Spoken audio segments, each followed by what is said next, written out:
wanted to show you this. This is a problem that we have a lot of times with 8mm film. And this problem is that things are going too fast, and the person was shooting this was so far away that they were not able to hold the camera steady. So what did they end up with? They ended up with this choppy vision. Let me play this and I'll show you what we have. Okay, so let me show you what we got here. You see how jittery that is and how it's moving all over the place? It is just almost impossible to focus on it. It is at the correct speed, but we want to change this speed. So I want to show you what we're going to do. After this is finished here, I'm going to show you how I'm going to correct this, okay? So it'll stop here in a minute, and we'll show you how we're going to correct this, all right? So we're back to the timeline. We're going to stretch this timeline. You see my cursor here. I'm going to take this timeline and I'm going to expand it out so that I can really get to these pieces, because they're very little and I'm trying to get in between to set the speed. So what we're doing is we're going to set the speed to here. I'm working in Pinnacale right now, so I'm going to change this speed. I'm just going to take and highlight that and backspace it, and I'm going to do 50, okay?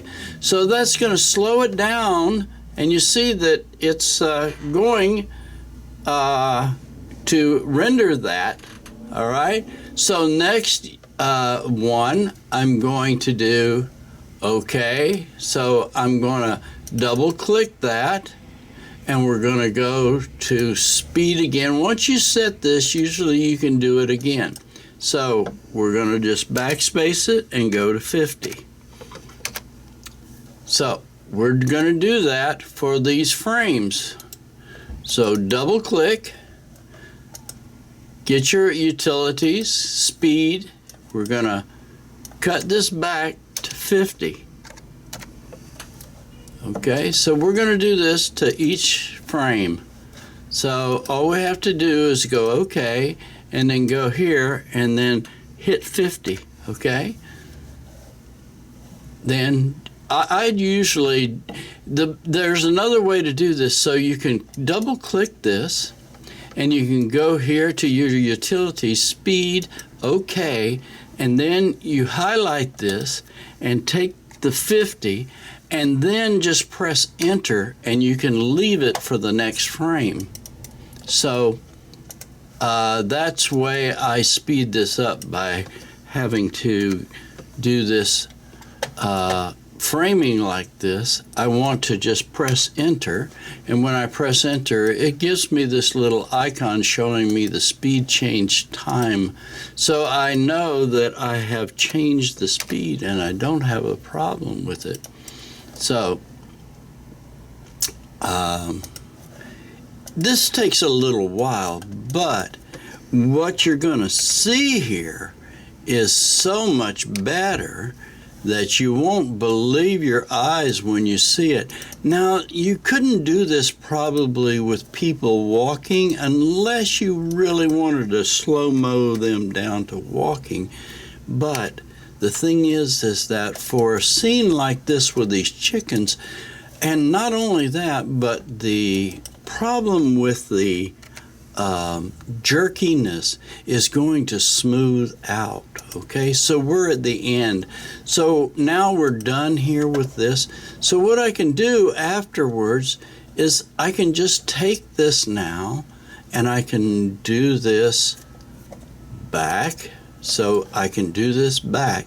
And now up here at the top, I have this image that I can click on it and it'll be full screen. So I need to check and make sure that it's rendered that. It did. It rendered it all. So now we can play it back and watch the difference. Granted, it is not perfect, but slowing it down has made this so that you can view it without having this herky-jerky look, and you can actually focus on what is happening with this image. So, I think that's a good lesson for you in speed change. Most of the time I'm doing speed change anyway, usually down to 80 from 100. So this is what we're doing to change speed and make things smooth out a little bit. You can try this frame by frame. So that's one of the good things of doing this in the framer, is you can go into your Pinnacale and do this. Now see, these people are walking a little bit slow, but it's okay. It's not going to be that distracting right now. So we wouldn't want to do the whole thing like this, but so that's the lesson. So we're going to say yes, we're going to save it, and we're going to say final chicken.